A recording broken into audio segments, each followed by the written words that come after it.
What is up, Wizards fans? Welcome into the Department of Hoops pregame show. I'm Matt Modderno. He's Brandon Scott. You know him from Locked On Wizards. And if you don't know him from that, you should go subscribe right now. Immediately rush to go do that on your phone. Brandon, how the heck are you? Doing all right, man. Appreciate the invite. This is an exciting one. We'll get into it here in a minute, but just let's knock our ad reads out of the way here up front and get them behind us so we can just get into the fun stuff. We're brought to you by Stateside Vodka and their Surfside Hard Iced Teas, hard lemonades, hard every flavor you can think of at this point. They're all amazing. Also go for some seltzers if that's more your style too. But also brought to you by BetOnline. Basketball fans, it's that time of year again. The NBA is back from opening tip-off to buzzer beaters. BetOnline has you covered with the best odds, biggest promotions, and live in-game betting for all your favorite teams. This season, every game matters. BetOnline has every stat, matchup breakdown, and live odds to bet on during the game. And it's not just the NBA. BetOnline has odds for everything you can think of, from football, MLB playoffs, NHL to political props.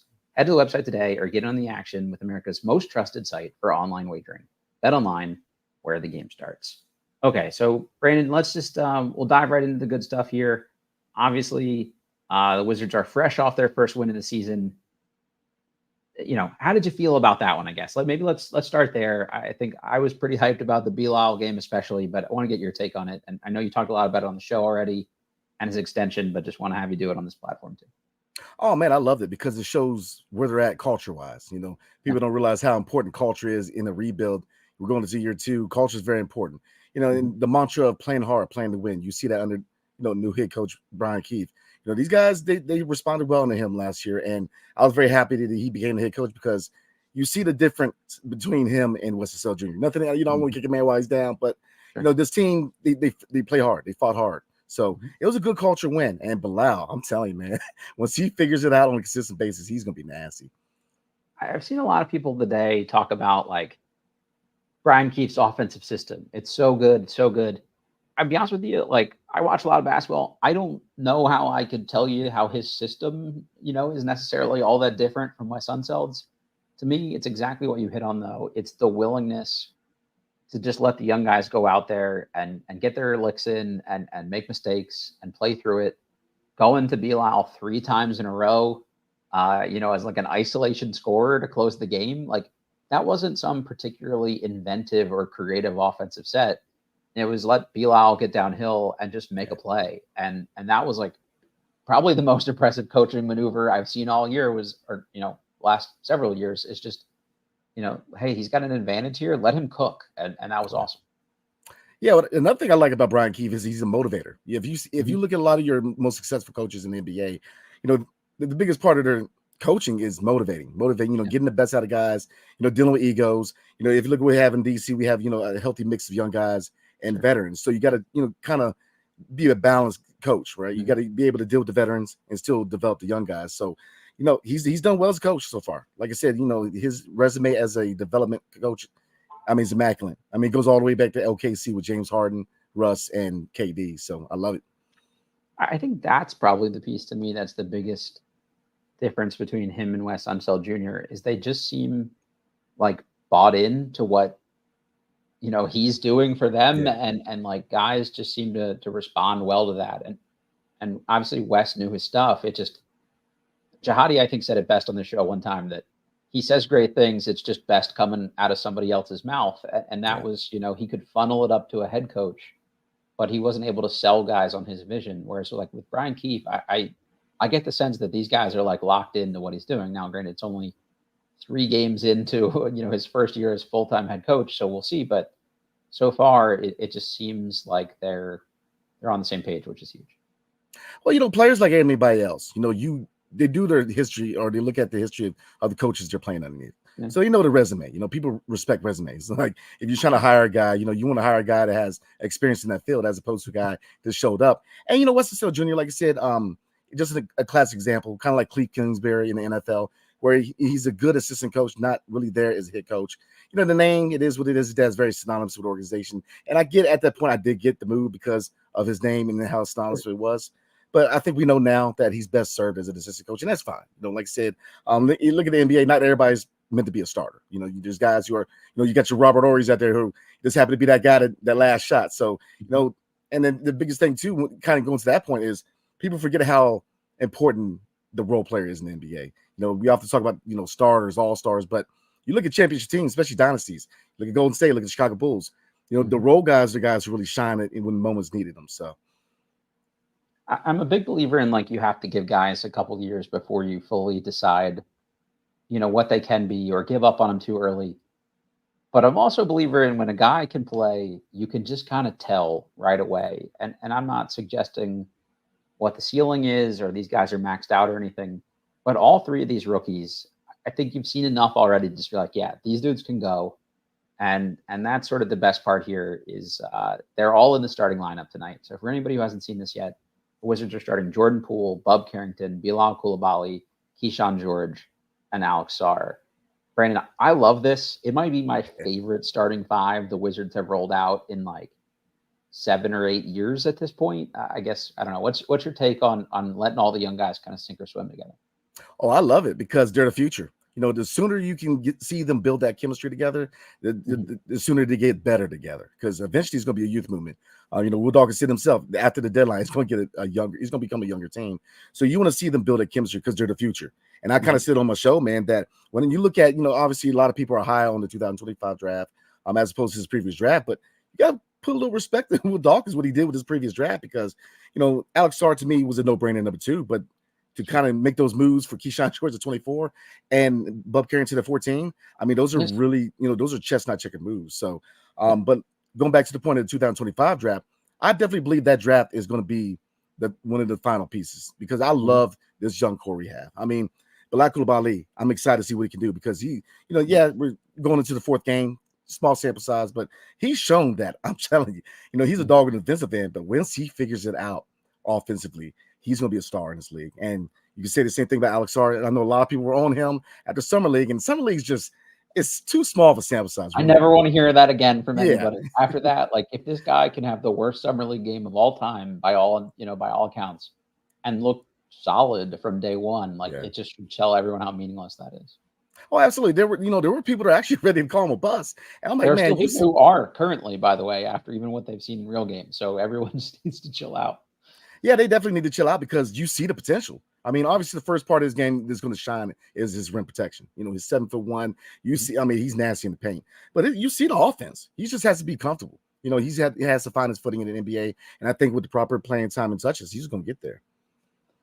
I like what the front office is doing overall. I'm obviously not afraid to nitpick here and there, on little things, but overall, the fact that they could get 3 rookies in a draft where everybody panned. The quality of player available, and you can feel like all 3 of these guys, are a piece of your long-term future, is just incredible to think about. And yeah, if one of them really pops, plus a pick in next year's draft or this upcoming draft, like all of a sudden we're not that far away from like starting to like surprise some people. I'm not saying that like next year they're going to win 45 games or whatever, but like they're closer in that direction, and that really kickstarts a rebuild. And that's why having so many picks, like up front is as important as possible. And that's why I think anything they can get for some of these vets, especially in the nearer term, is going to pay dividends for them in the long time. So, or in the long term here. And that's why like Kuzma starting slow and things like that are a little tougher. And that's the other piece of this. He is out tonight with an injury, sustained a right groin strain in the 4th quarter of last night's game, or 2 nights ago's game against Atlanta. His recovery status is, quote, updated as appropriate. So that doesn't seem like anything they're going to be in a particular hurry to rush him back for. And, why should you at this point? Like, you don't want to go out there and play and look bad and potentially hurt the value. Let him heal and come back and then be a healthy piece available for, wherever his next team is if you decide to make that move. Oh, absolutely. I agree 100%. He's going to have value. Now, I know that the asking price was 2 first-round picks. We'll see how much his injury and the slow start is going to impact that. But every playoff team is going to need a guy who's going to be able to be that microwave scorer, whether they want to make him a starter or a 6th man. So he's going to have value. I think we all know the biggest thing with Kuz is efficiency. He's definitely going to take a hit, and he can be prone to turnovers, but he's a scoring-minded guy. And, he uses his size 6'9", 6'10" guy to attack the basket, and provide opportunities for other people. So I think that's the one part that you would definitely want to see him continue to do on his young roster.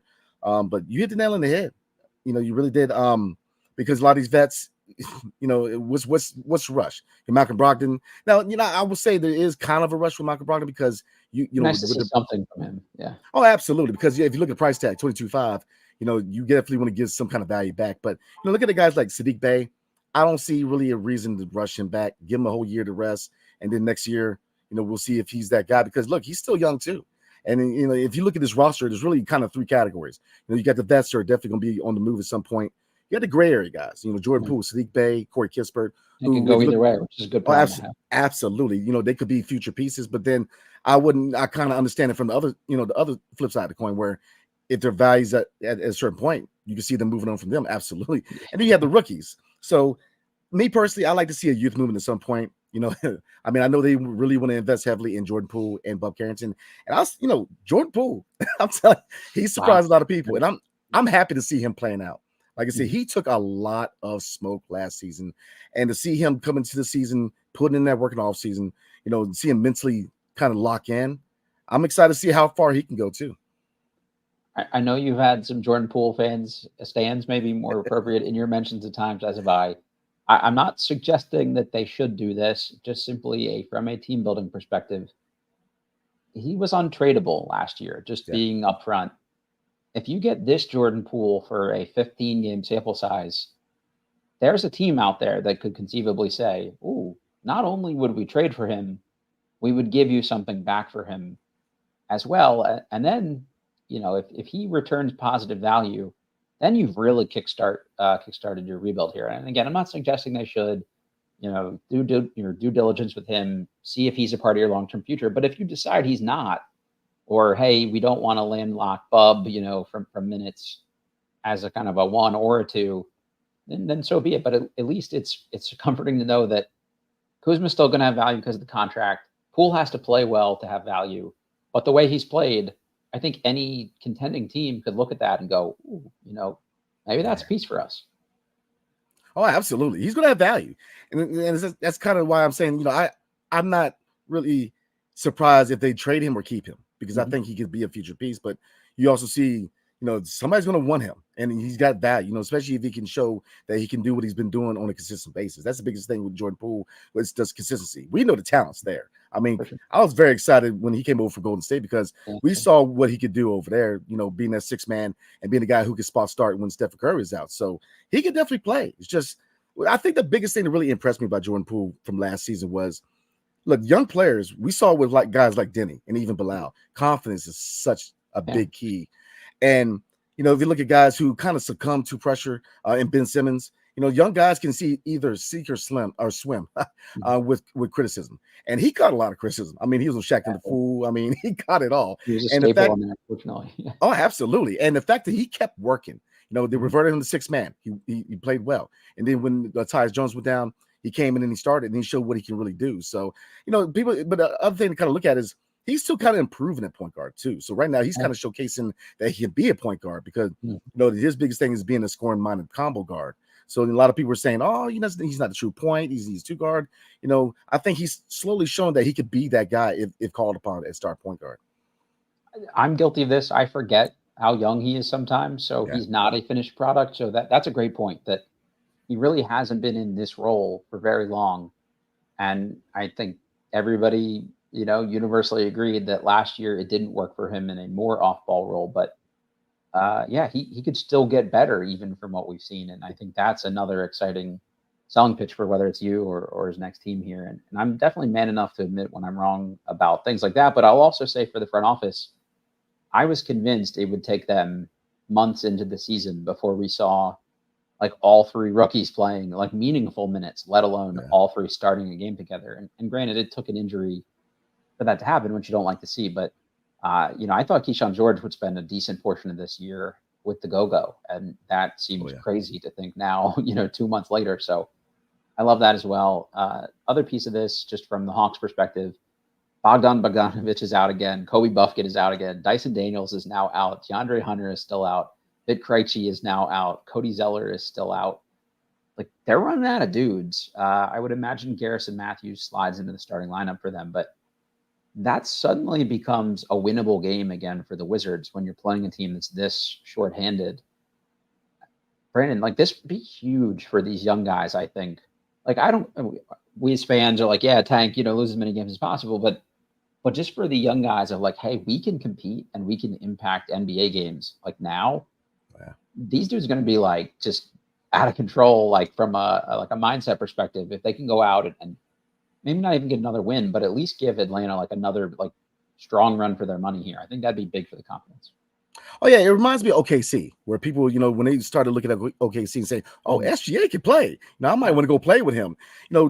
Games like this give the rookies kind of advertise what the future holds, because there's no pressure on these guys. All the pressure's on Brian Keefe developing these guys. The front office finding these diamonds in the rough in the later stages of the first round, hitting in picks in the lottery. Looking at Tristan Vucevic actually hitting in the second round, because I can't remember where anybody else is at with that we got in the second round. I mean, Yannick Zosa is still lost, so I don't know where he's at. But he's playing in second division Spain and averaging 2 minutes per game thus far. So that's a great start. Yeah, so I mean, they're finally getting value out of the draft process, man. So it's games like this that let people know this team is heading in the right direction, especially if they go out there and ball out. I mean, Bub Carrington's a dog, man. I mean, the kid can flat out shoot. I mean, he can move. You see the floor general potential in him. And like I said, obviously you want to hit in 2025, 2026 with Cam Boozer. But to me, in hindsight, when it was all said and done, I think this could be probably the most important draft in the rebuild process for the Wizards, because of how much talent they were able to add. Yeah. 3 high impact guys in this year's draft. And so we're definitely heading in the right direction. I think the biggest thing is patience. I mean, it's going to take patience. But it kind of echoes your point. I think they're going to be better. They're going to be good sooner.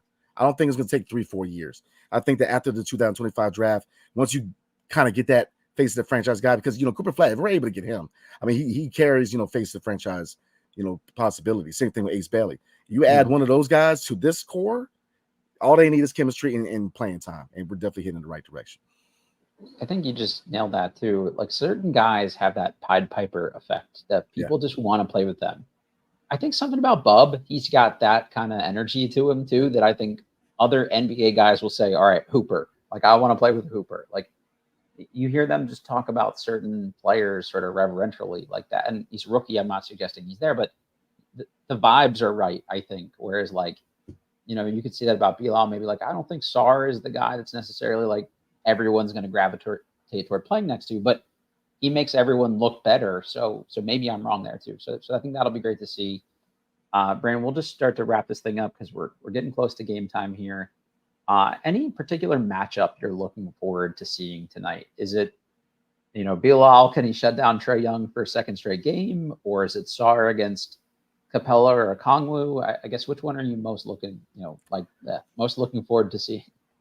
This may be the easy way out, but I'm gonna say both. I definitely want to see Alex Sarr go against a big like Clint Capella and see if he can hold his own. Mm-hmm. And same thing with Okongwu, kind of a similar player, see if he can hold his own. But the same thing with Bilal. I mean, him guarding, and this is his second season. He's already guarding the best player on the other team. I mean, this is so refreshing to have that guy and say, just go out there, shut this guy down. Because Trae Young, and yeah, he's a guy that you're not going to really stop, but he put the cuffs on the guy. I mean, 14 points, I believe, for Trae Young is, I mean, I look, so Bilal's just, the kid's unreal. I mean, so those are definitely, both of those matchups are definitely something I'm looking forward to. Yeah, I think that's got to be the one. Like, just if you have to pick one, it's Bilal Part 2, right? Like, it's a heavyweight fight. Nobody stops Trae Young for back-to-back games. Like, he might have an off night or whatever, but if you lock him up 2 nights in a row, like, now all of a sudden you're getting real hype for like where you're at defensively. Yeah. Like, national media might even have to talk about you if you can do it in back-to-back games. And we know they hate talking about the Wizards unless they absolutely have to. So very cool. Brandon, if anyone is listening to this, I would imagine they know where to find you. But if they don't, can you please tell them where they can do so? Oh, yes, sir. You catch me over at Locked On Wizards. Every regular season game we go live. So in any big news, like I said, I'm just trying to be like you, Matt. So like I said, I definitely appreciate the invite, man. I wouldn't wish that on anyone, man. So definitely not the way to go. All right, everybody. I know there was a lot of comments in the chat here. We're trying to keep these pre-games short. So I'll take note of them and we'll circle back to them in the post game as much as we can here. So appreciate everybody for tuning in. If you can hit that like button for us, we always appreciate that. Rate, review, subscribe. Those things are all super important to growing the show. We're presented by betonline.ag, and we will catch you on next time.